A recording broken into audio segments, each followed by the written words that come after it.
So, welcome po sa ating Midweek Fellowship. Ayan, so, kamusta naman po kayo? Kay lahat dyan. Yung mga nasa left side, kamusta po? Yan, sa gitna, yan sa kanan. Okay, so ngayon po mag-aaral po tayo ng salita ng Lord. Yan, so, pwede bang marinig ko yun dito sa kanan? Marinig ko. Sige nga, paano ba kayo magpuri kay Lord?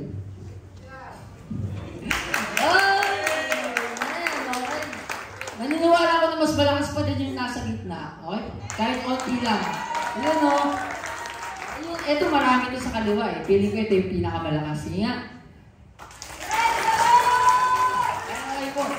Yan. So, ngayon po, no, ang topic natin is about God is able. Tama po ba? Sabi sa taga-Efeso 3:20, sa Kanya na makakagawa ng higit pa kaysa maaari nating hilingin at isipin sa pamamagitan ng Kanyang kapangyarihan, naghahari sa atin. Amen. So, ngayon po yung topic natin, God is able. Sige po, pwede bang tignan mo yung katabi mo? Sandali lang. Tignan mo kung ano ba siya, kung able ba siya o disable siya. Yeah. Okay, so, tignan mo lang, pagmasdan mo. Kasi, di ba? Yung iba, natutulog na, nakapikit na. So, yun yung ibig sabihin ng disable. Pag natutulog na. Ibig sabihin, disable na yan. Hindi na yan nagalaw. Okay? So, bantayan mo ng mabuti ang katabi mo. Yan kasi yung aralin natin ngayon is about, yan, sa napakagandang mensahe ng Lord na yan, hiningi natin kay Lord. So, marami na tayong natutunan about sa God is able. Sa mga in-example ni Ate Cathy, yan nila Pastor, at sa mga nakaraan pang nag-speak, yung in-example nila na yun nga, yung kay Moses, di ba? Na ginamit si Moses ng Panginoon para ipakita na ang Diyos ay able. Di ba? Marami po iba-ibang mga topic. So ngayon po, sa buhay natin, talagang pinipilit po natin na sikapin na kayanin yung mga nangyayari sa buhay natin. Amen po ba yun? Sa mga nagtatrabaho dyan, di ba po? Lalo na yung mga nag-work talaga na puyatan, di ba? Napakahirap nun. Sino dito yung kinakaya? Diba? Yung kinakaya nila kahit nakakapagod. Yan sa mga school. Sino dito yung mga estudyante? Maraming estudyante dyan, no? Yung mga nag-aaral, no? Pag may assignment ng math, may assignment ng science, may assignment ng groupings ng ganito, groupings ng ganyan. Amen. And napakahirap po. Pero sino dito yung kinakaya ka? Taas ang kamay, may nakaya. Amen. Grabe, parang pakanda si Lord. Yan. Pero ang tingin, ito po yung tanong. Okay? Hanggang kailan mo kakayanin? Amen. Tanong mo sa katabi mo, hanggang kailan mo kakayanin? Sige, yun to. Yan. Okay? Yan, hanggang kailan mo kakayanin. So, yan, sino dito sa sitwasyon, sa family, problem, ganyan, sa school workplace, sa sitwasyon mo, at even sa sarili natin. Amen. Yan po yung madalas problema ko, yung sarili. Amen. So, how many times po na pinipilit natin kayanin? Diba, yung isang bagay kahit talagang napakahirap.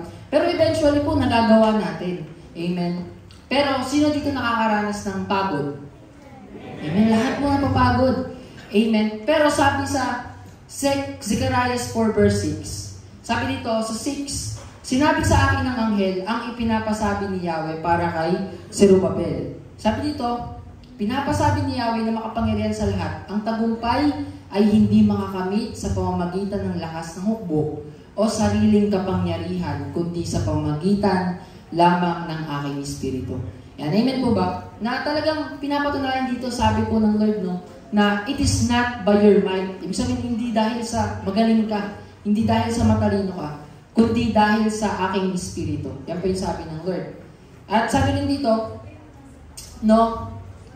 even up to this day, diba, yung mga feeling natin, kaya natin, diba, eventually mapapagod tayo. Amen. Kaya yung pag-uusapan po natin, sulat po natin, yung title natin is, yan, sa panahong disable ka, God is able. Yan. Sa panahong disable tayo, God is able.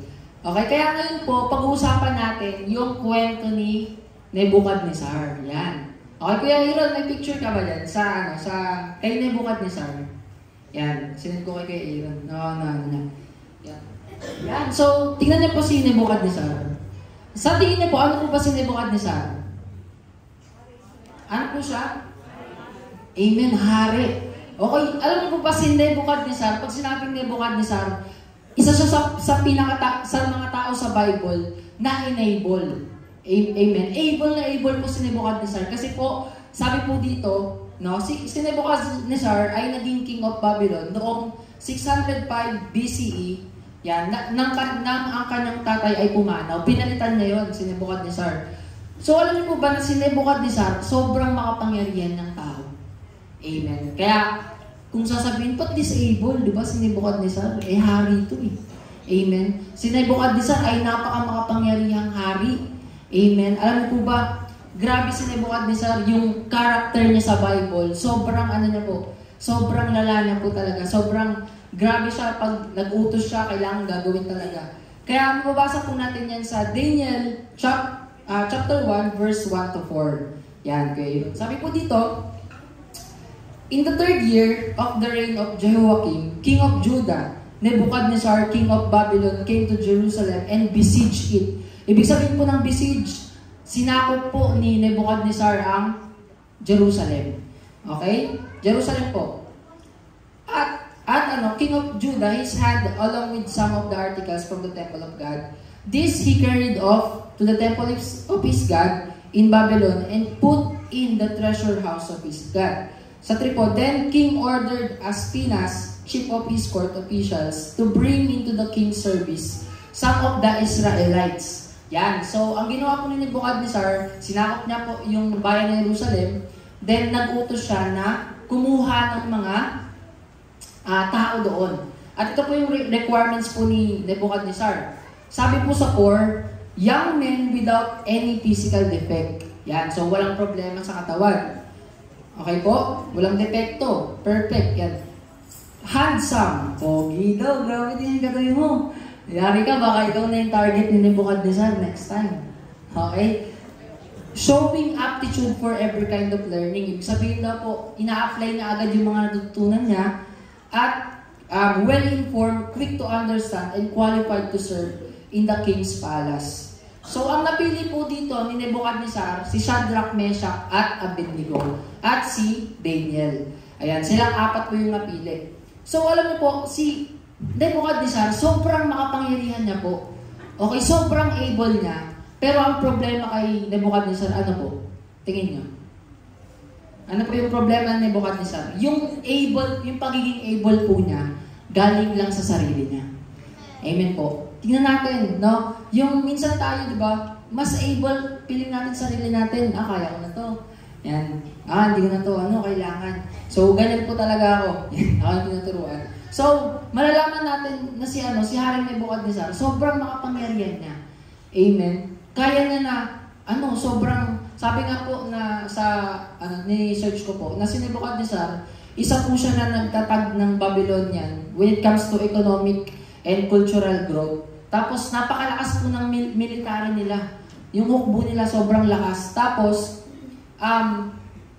yung boses niya daw po, talagang sinusundan daw po talaga. Pag sinabi niya ito yung gagawin po agad.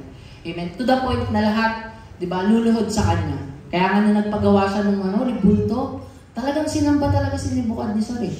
Talagang binigyan talaga siya ng reverence ng mga tao kasi nga sobrang lupit ng hari. So, ayan po yung pag-uusapan natin. Discuss everything about King Nebuchadnezzar. Meron po akong 3 tutunan kay King Nebuchadnezzar. Alam niyo po, number 1, sulat po natin. Number 1, God is able to free you. Amen. Alam mo, sabi mo sa katabi mo, God is able to free you. Amen. In a way, nahahayaan ka ng Diyos na gawin yung mga bagay na gusto mo.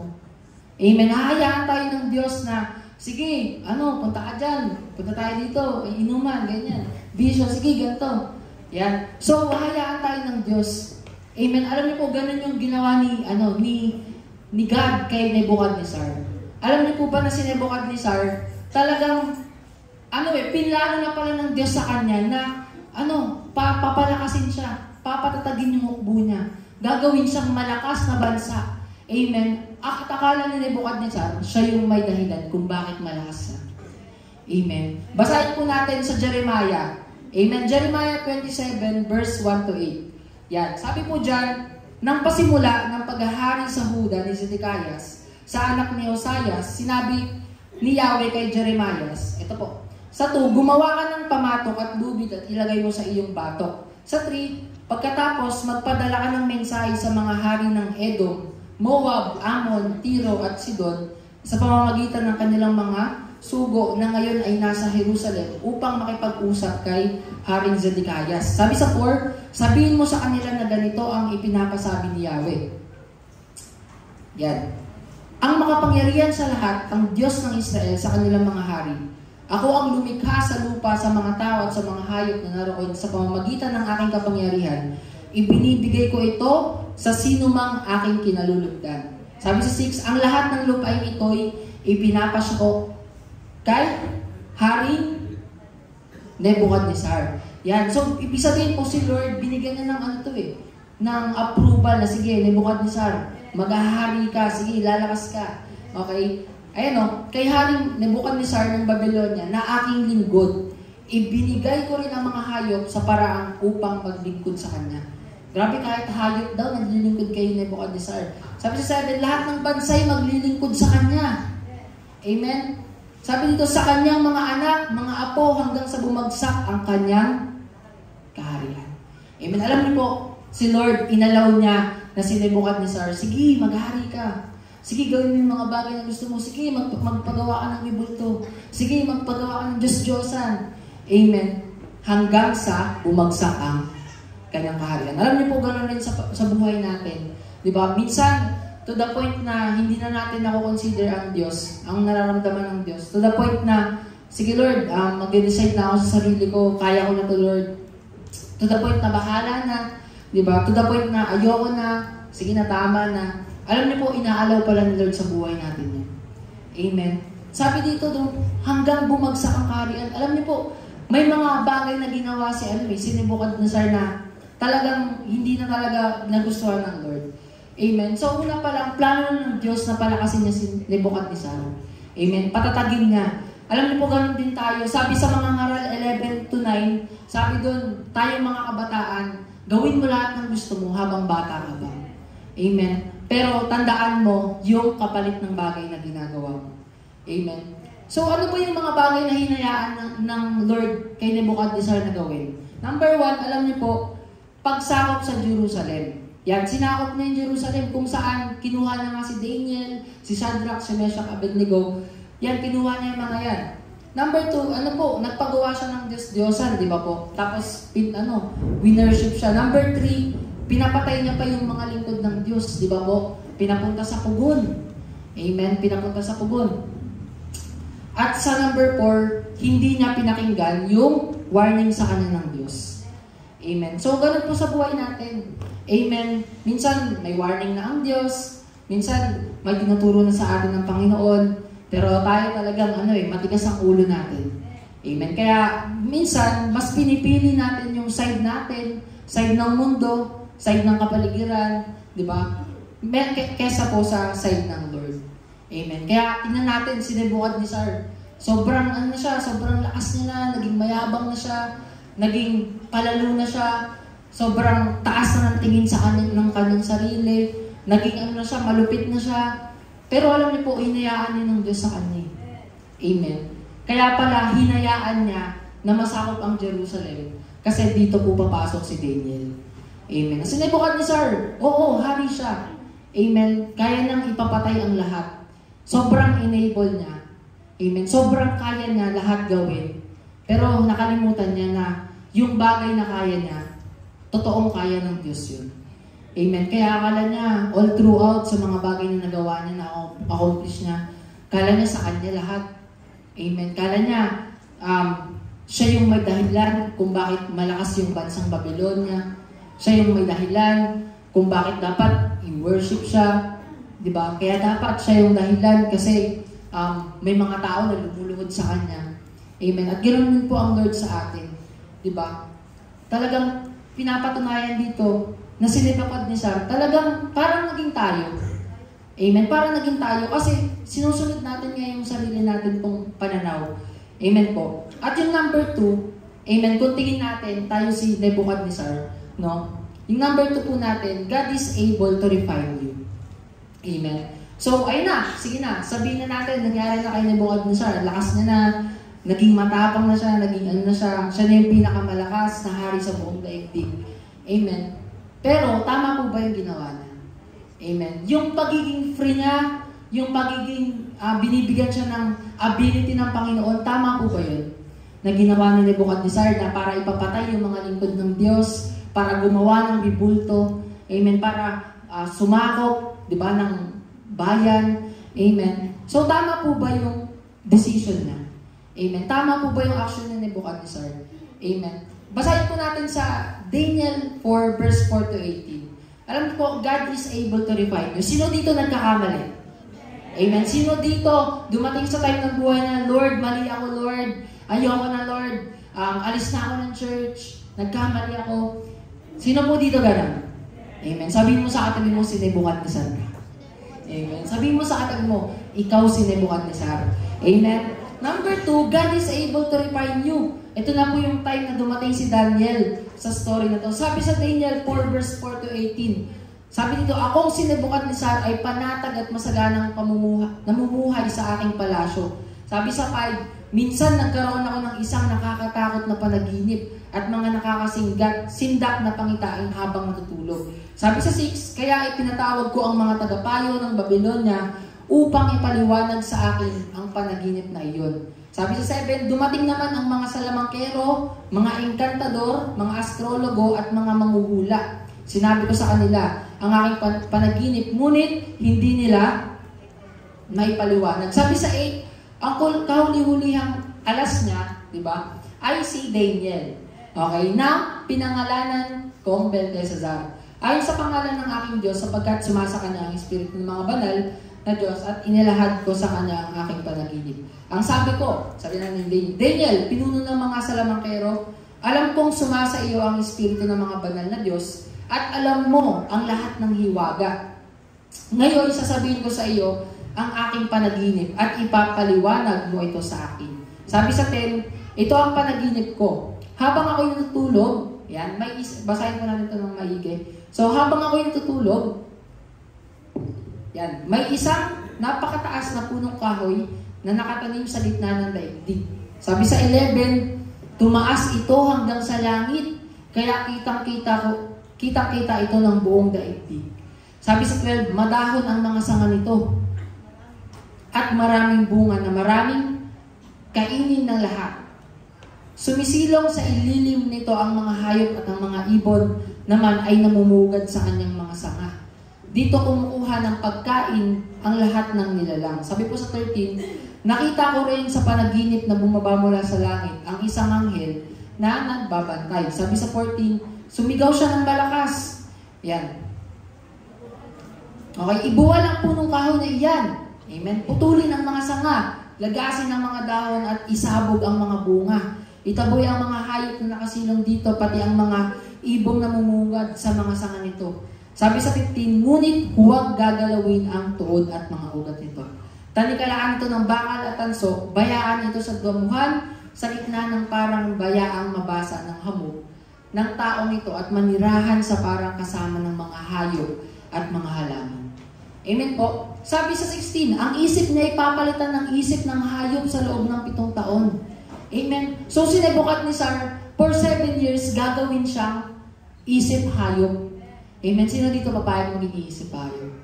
Amen. Isip tao pa nga lang, di ba? Minsan kung mag-isip tayo, iba-iba na eh. Di ba? So, yan. Ito ang hatol ng mga bantay sa angel upang malaman ng lahat na ang buong daigdig ay sakop ng kataas-taasang Diyos.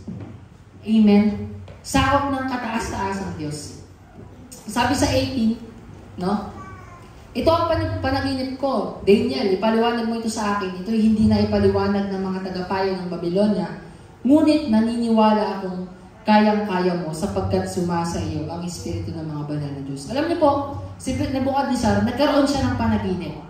Amen. Panaginip po na hindi kayang ma-interpret ng mga magagaling na mga salamangkero, di ba, yung mga sabi astrologo, hindi po yun mapaliwanag, pero si Daniel po ang nakapag-interpret. Amen. Ito po yung interpretation po ni Daniel. Ni Lord yan, Daniel 4 verse 19 to 24. Sabi po dito, si Daniel na tinatawag na Belteshazzar ay nabahala at hindi agad nakapagsalita. Sinabi sa kanya ng hari, Belteshazzar, huwag kang mamabahala kung ano man ang kahulugan ng aking panaginip. Sumagot si Daniel, mahal na hari, sa mga kaaway nawa ninyo mangyari ang inyong panaginip. Kahit po si Daniel natatakot na baka mangyari kay Nebuchadnezzar yun. Sabi sa 20, ang lumaking punong kahoy na nakita ninyo sa panaginip, tumaas hanggang langit at kitang-kita ng buong daigdig. May makapal na dahon at maraming bungang makakain ng lahat. Sinisilungan ng mga hayop at pinamumugaran ng mga ibon. Sabi sa 20, ay kayo po. Yan. Kayo ang lumakas at lumaking puno na abot sa langit na ang nasasakop ay hanggang sa magkabilang panig ng daigdig. Sabi sa 23, ang bantay na inyong nakita ay isang anghel mula sa langit. Sinabi niyang ibubuwal ang punong kahoy at sisirain, ngunit iiwan ang tuod nito. At lalagyan ng tanikalang bakal at tanso. Sinabi pa niyang ito'y pababayaang mabasa ng hamog at makakasama siya ng mga hayop sa paraang paparusahan sa loob ng 7 taon. Ito po ang kahulugan, mahal na hari. Iyon ang hatol sa iyo ng kataas-taasang Diyos. Amen. Grabe po. Amen. Alam niyo po, yung puno, nagsisimbolo po yun kay Nebuchadnezzar. Amen. At sabi po, meron daw pong anghel na pupunta at tatanggalin yung mga sanga, tatanggalin yung mga bunga, even yung mga hayop daw na nagbe-benefit sa punong yun, aalisin ng Diyos. Amen. Pero, yun yung parusa sa kanya. Amen. At alam niyo po ba, no, na nangyari po ito. Yan, nangyari po ito, itong verse na to. Talagang, naging, po siya, came reality. Kaya po ang sabi sa 2, God is able to refine you. Amen. Minsan po ang mga pag-aayos sa atin ng Diyos masakit. Tama po.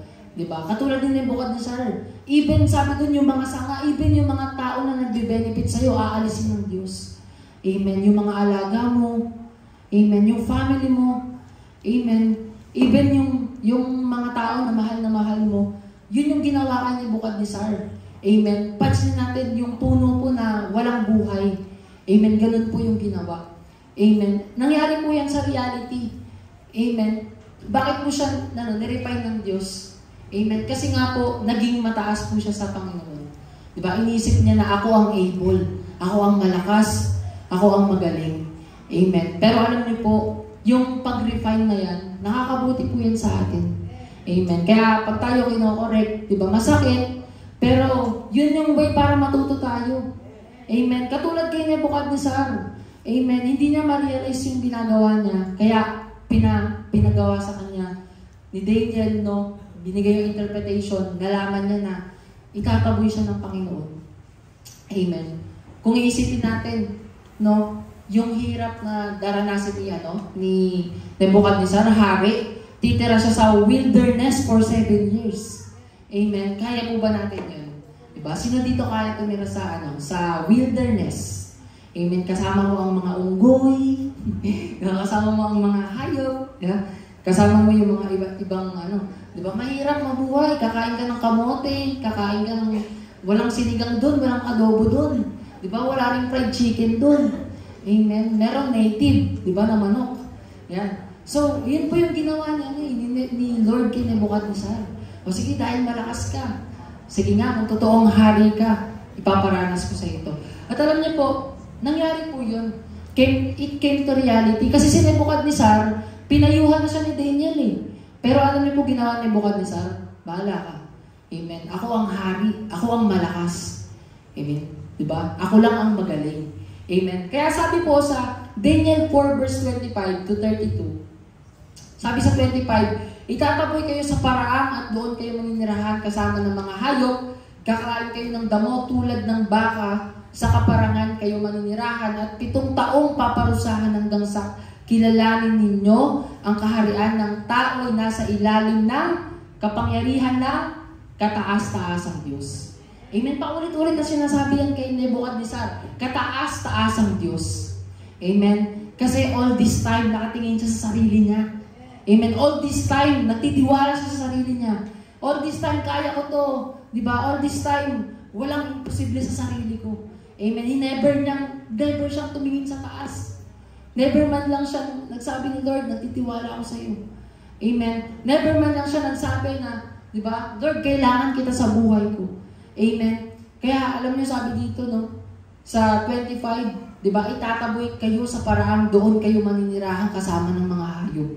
Di ba? At kakain kayo ng damo. Tulad ng baka sa kaparangan kayo maninirahan at 7 taong paparusahan hanggang sa kilalanin ninyo. Sino dito disable na, matagal nang na-disable? Amen. Meron po ba? Disable sa sa spiritual. Amen. Disable sa buhay. Amen. Piling mo wala kang nagagawang tama. Amen. Sino dito po ganon? No? So sa 26, ganito naman ang kahulugan ng tuod na naiwan sa lupa. Maghahari kayong muli sa sandaling kilalanin nyo na lahat ng tao ay nasa ilalim ng kapangyarihan ng Diyos. Ano po yung instruction kay Nebuchadnezzar? Ano po yung instruction? Pag natuto kang tumingin sa taas, ibabalik sa iyo ang kaharian ng Babylonia. Tama yun, yung kaharian ni Nebuchadnezzar. Yun po yung instruction sa kanya. Amen. Pero alam niyo po si Nebuchadnezzar, di niya pinansin. Amen. Kung babasahin natin yung devotion natin, sa Daniel po yun, na sabi din sa 27 ata yun, no? Yan siya, pinayuhan siya ni Daniel. Kaya sabi niya, mahal na hari, di ba? Kung pwede lang po na sumunod na kayo sa Panginoon. Yan, sabi sa kanya, mahal na hari. Yan, basahin ko ng 27. Kaya mahal na hari, dinggin po ninyo itong ipapayo ko. Tigilan na ninyo ang kasamaan at magpakabuti na kayo. Huwag po kayong maging malupit sa mahihirap na mamamayan upang manatiling payapa ang inyong buhay. Sabi sa 28, lahat ng ito ay naganap sa buhay ni Haring Nebuchadnezzar. Amen. Alam niyo po, si Nebuchadnezzar, binigyan siya ng warning. Amen. Sino po dito nakakakita ng warning sign? Di ba? Pag beware of dog, uy, may aso dyan. Di ba? Huwag na, nakakagating ganyan. Di ba? Yung beware of bawal tumuwid, ganyan. So, yun po. Alam niyo po si Nebuchadnezzar, binili na siya, pinayuhan na siya, and wala pa rin. Amen. Kaya, nangyari po yung reality sa kanya. Sabi po sa 29, amen, lumipas ang 12 buwan mula nang ipaliwanag ni Daniel ang panaginip, minsan namamasyal ang hari sa hardin. Ito na po. Sa bubong ng kanyang palasyo sa Babylonia. So, si Nebuchadnezzar, naglalakad-lakad siya, ganyan. Tapos, tinanaw niya yung Babylonia. Grabe, sabi niya, ang ganda ng Babylonia. Amen? Yan. So, parang tayo, ang ganda ng buhay ko. Amen? Napakaganda ng ginagawa ko sa buhay ko. Amen? Napakalakas ko. Diba? Napakatapang ko. Amen? Sabi niya dito, sa 30, sinabi niya, talagang dakila na ang Babylonia. Amen? Talagang napakalakas ng Babylonia. Sabi niya dito, ako ang nagtatag nito. Amen? Sabi ni Nebuchadnezzar, ako ang gumawa nito, ako ang nagplano nito. Amen? Dahil sa akin, kaya malakas ang bayang Babylonia. Amen? Pero ano sabi dito? No? Ako ang nagtatag nito upang maging pangunahing lungsod at maging sagisag ng aking karangalan at kapangyarihan. Amen? Inano niya yun? Sinabi niya, I am able. Ako yung gumawa nito. Diba? Ako yung dahilan kung bakit malakas ang bansang Babylonia. Amen? Ako yung may kapangyarihan. Inangkin niya. Amen? At ano po sabi dito? 31, hindi pa siya natatapos sa pagsasalita ng isang tinig mula sa langit ang nasabi, Haring Nebuchadnezzar. Ay sabi dito, Haring Nebuchadnezzar, pakinggan mo ito. Aalisin na sa iyo ang kaharian, ipagtatabuyan ka sa paraang doon ka maninirahan kasama ng mga hayop, kakain ka, amen? Ano po yun? Sabi dito, ng damo tulad ng baka, 7 taon kang mananatili sa gayong kalagayan hanggang sa kilalanin mong nasa ilalim ng kapangyarihan ng, ano po, kataas-taasang Diyos. Ilang beses inulit?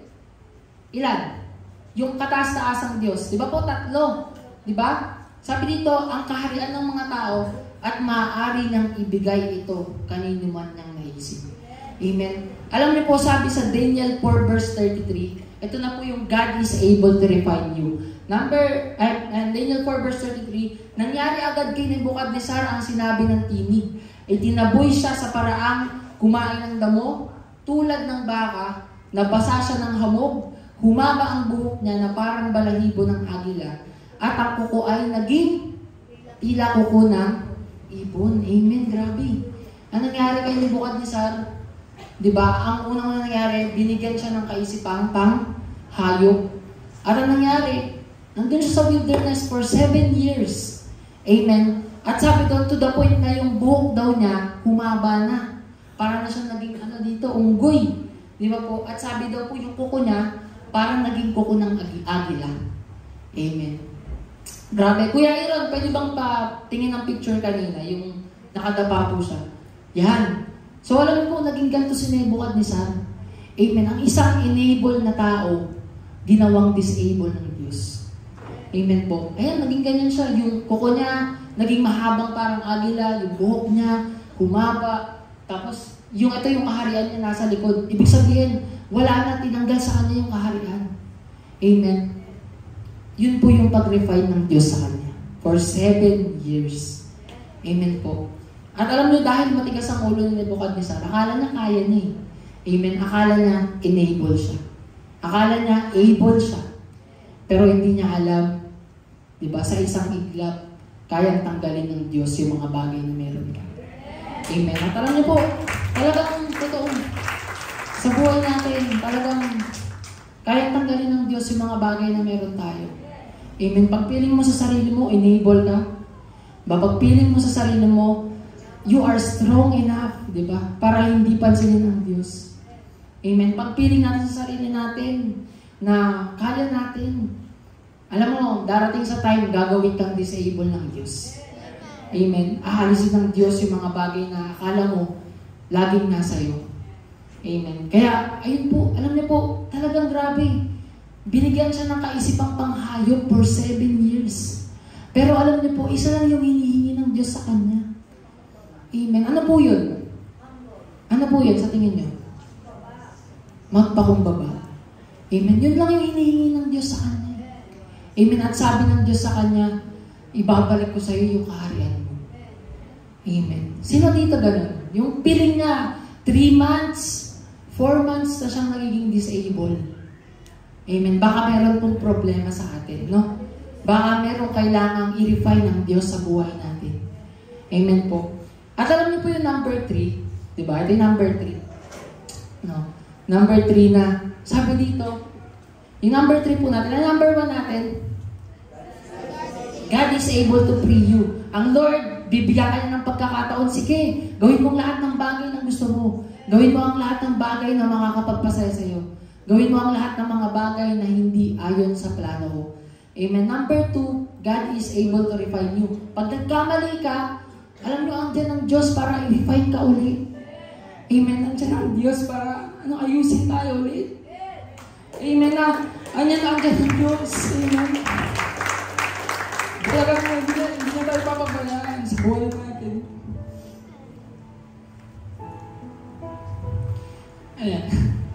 So, ako kasi itong topic nun eh. Ako kasi itong topic natin, kaya ano siya sa akin. Talagang piling ko ako, dinisable rin ako ng Lord. Sa mga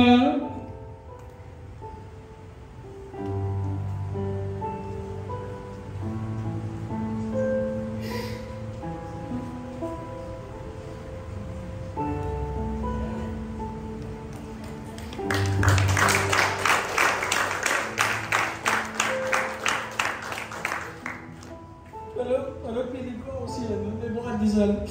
Kasi parang dinisable ako ng Diyos sa mga bagay na meron ako.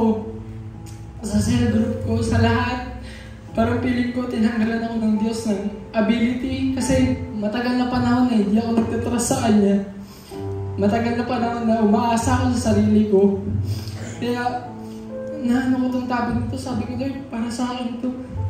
Lord, hindi ito para sa iba. Kundi, Lord, ako yung una mong tinuturuan dito. Kaya, alam niyo po, napakabuti ng Diyos. Kasi, ang Diyos kaya kang i-refine. Sabi sa number 3, God is able to humble and yet embrace you. Amen. Ang Diyos, tinuturuan ka ng Diyos. pagtapos nun, i-embrace ka niya. Amen. Sasaktan ka niya, pero yung sakit na yun yung paraan maging maayos ka. Sa paraan na maging okay ka. Alam niyo po, God is able to humble and yet embrace you. Kasi nakita natin na binagsak nga ng Diyos si Nebuchadnezzar.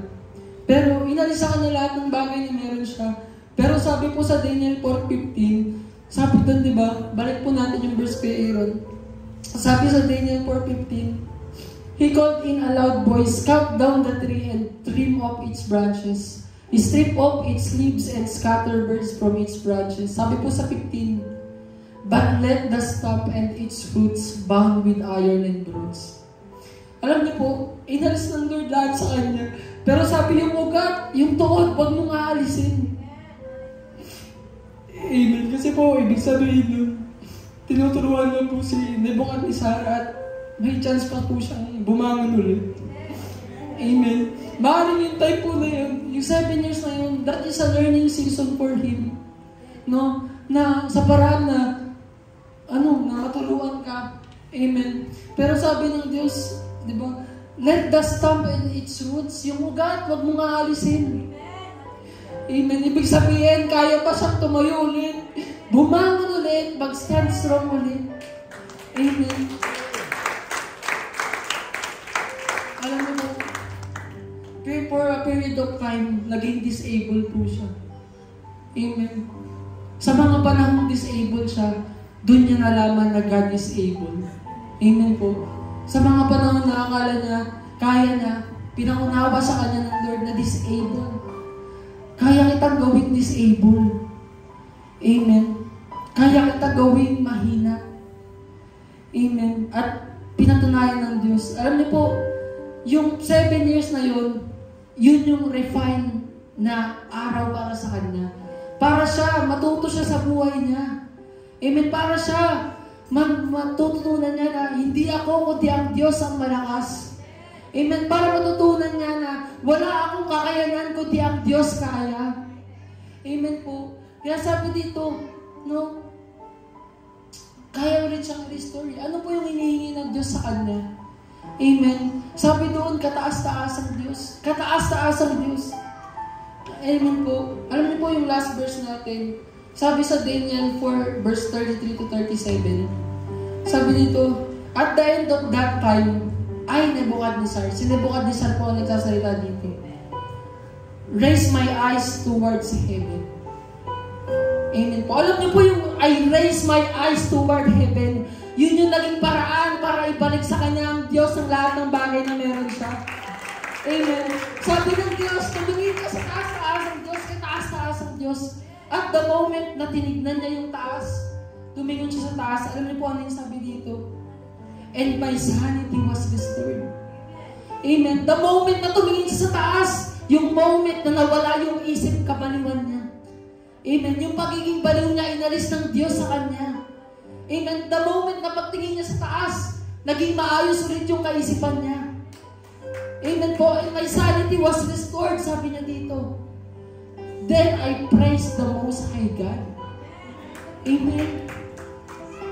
Sabi niya dito, I honored and glorified Him who lives forever. His dominion is an eternal dominion. His kingdom endures from generation to generation. All the people of the earth are regarded as nothing. He does as He pleases with the power of heaven and the people of the earth. No one can hold back His hand or say to Him, what have you done? Amen po. Nasabi niya dito, at the same time that my sanity was restored, my honor and splendor were returned to me for the glory. Amen.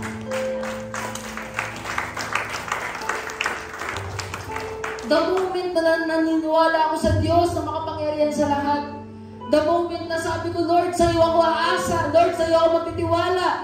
Amen. The moment na tumingin sa taas, doon po inalis ng Lord yung pagiging hayop na kaisipan niya. At bumalik sa dati yung kaisipan niya. Naging normal ulit siya. At sabi dito, at the same time that my sanity was restored. Amen. Sabi sa 37, Diba? Sa Isaiah 36, at the same time that my sanity was restored, my honor and splendor were returned for me for the glory of my kingdom. My advisors and nobles sought me out. Yung mga tao sa paligid niya, pinuntahan siya. Amen. Yung mga tao sa paligid niya, na-reach out siya. Amen. Sought me out. At sabi dito, and I was restored to my throne and became even greater than before. Amen po. Sino dito yung mga nag-disable? Yung mga naranasan niya manghihina siya for a past few years na mga panahon nang ihina ka, you are disabled. Pero sabi dito, I am greater than before. Amen. I am greater than before. Sabi nila, sabi yung dating malakas siya sa Babylonia, makapangyarihan siya. Sabi niya, I am more greater than before. Amen. At sabi nito, 37, now I, Nebuchadnezzar, praise and exalt and glorify the King of heaven. Because everything He does is right and all His ways are just. At alam niyo po, sabi niya dito, and those who walk in pride, He is able to humble. Amen. Amen. Alam niyo po, sabi dito, no, at the end of that time, I, Nebuchadnezzar, raise my eyes towards heaven. Alam niyo po, kung 1 year pa lang tumingin na siya sa taas, hindi dapat siya 7 years nandun. Amen. Kung 1 month pa lang tumingin na siya sa taas, hindi siya 7 years nandun. Kasi umabot pa ng 7 years para malaman niya na ang Diyos ay dakila sa mga buhay natin. Amen.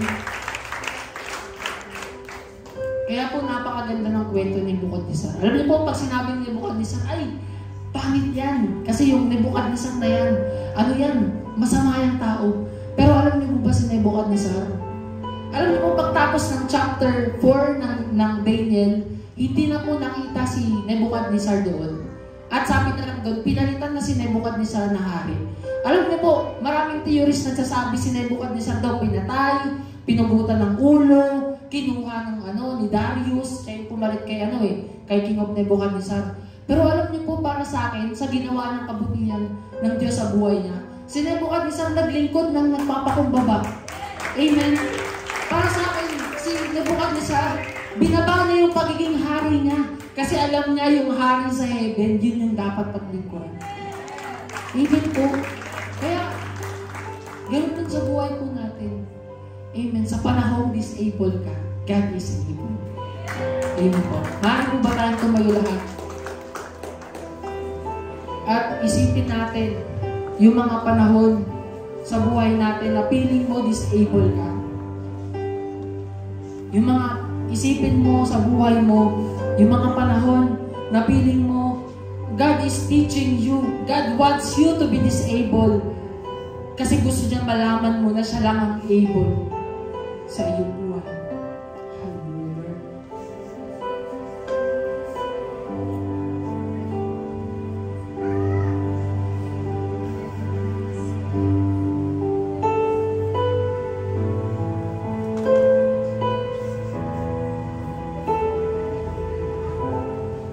Come on guys. Isipin mo, what makes you enabled? Isipin mo, ano yung mga bagay na sa tingin mo tinuturuan ka ng Diyos? Ano yung mga bagay na sa tingin mo malakas ka?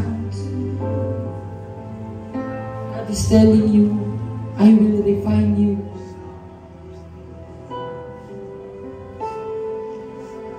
Minsan yung mga problema sa buhay natin, yung mga pagsubok, maaaring yan yung refining season mo.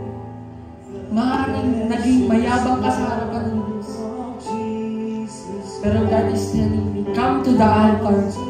God is telling me, bumalik ka muli sa Panginoon.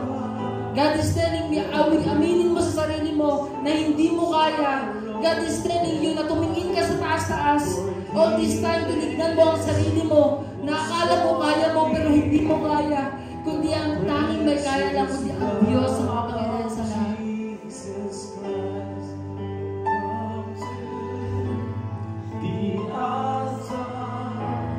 The Father's arms are open wide. Forgiveness was natin, ano yung mga bagay na akala natin malakas na kaya natin. God is able. Jesus Christ, oh come to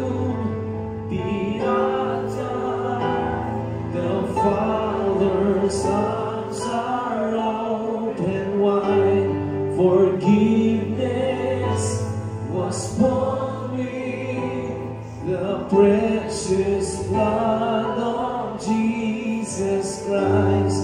Oh, come to the altar. The Father's arms are open wide.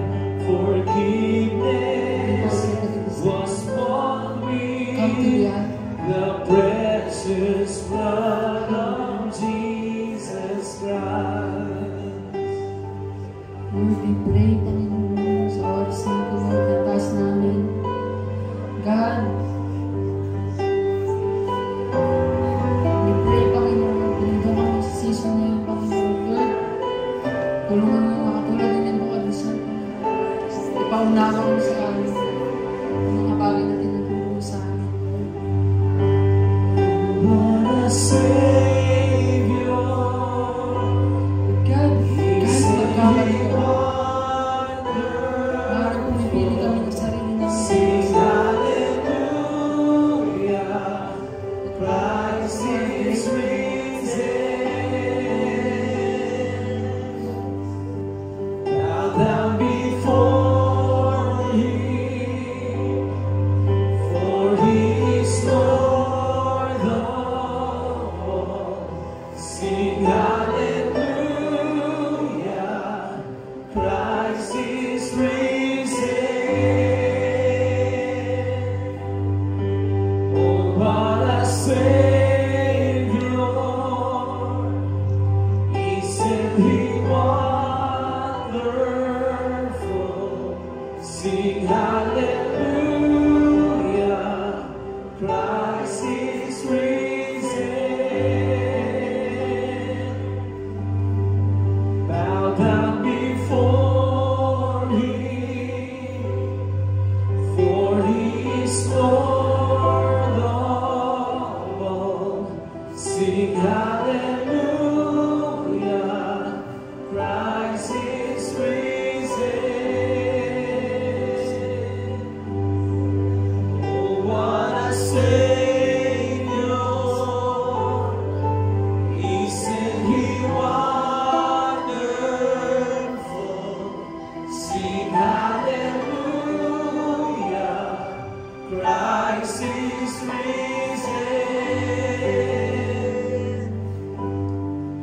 Bow down before Him, for He is Lord of all. Sing hallelujah, Christ is risen.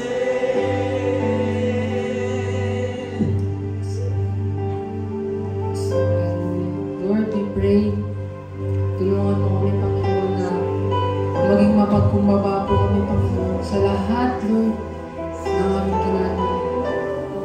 Lord, we pray na sana, Panginoon, hindi man namin, Lord, malaman, Panginoon, ay nagmamataas na kami. Lord, magbigay ka ng isang Daniel sa buhay namin, na ipapaunawa sa amin na anak mali yan. Lord, tulungan mo kami, Panginoon, na Lord, ibaba namin yung pride namin, ibaba namin, Lord, yung anuman sa tingin namin malakas kami. At Lord, matuto kaming magtiwala sa iyo, Panginoon. Sabi mo nga, Panginoon, sa Zechariah 4:6, na hindi sa aming paraan, Panginoon, hindi sa lakas namin, Panginoon, kundi sa iyong lakas, Panginoon. Kaya we pray, Panginoon, sa mga tao nandito, Lord, na we pray, Panginoon, na hindi dumating sa point na ikaw na mismo ang mag-disable sa amin. Pero Lord, habang naglilingkod kami, alam namin na magiging able kami, Panginoon, kasi ikaw ang Diyos na able sa lahat ng bagay. And Lord, we pray sa mga tao na nandito, Panginoon, kung feeling nila sila ay disable, kung feeling nila sila ay mahina, wala na silang magagawa, wala na silang chance, nandyan ang Diyos para muling i-refine tayo, ayusin tayo, i-restore tayo, bigyan ulit tayo ng panibagong tsansa na makabawi sa Kanya. At katulad ng sabi, I am even stronger than before. Lord, kung ano yung lakas ko dati, mas triple pa na palalakasin mo kami, Panginoon. In the name of Jesus, O God. Salamat, Lord God, sa salita mo at patuloy na itataas namin ito sa inyo. Binabalik namin ang lahat ng papurit pagsamba. To you be all the glory. In Jesus' name we pray. Amen.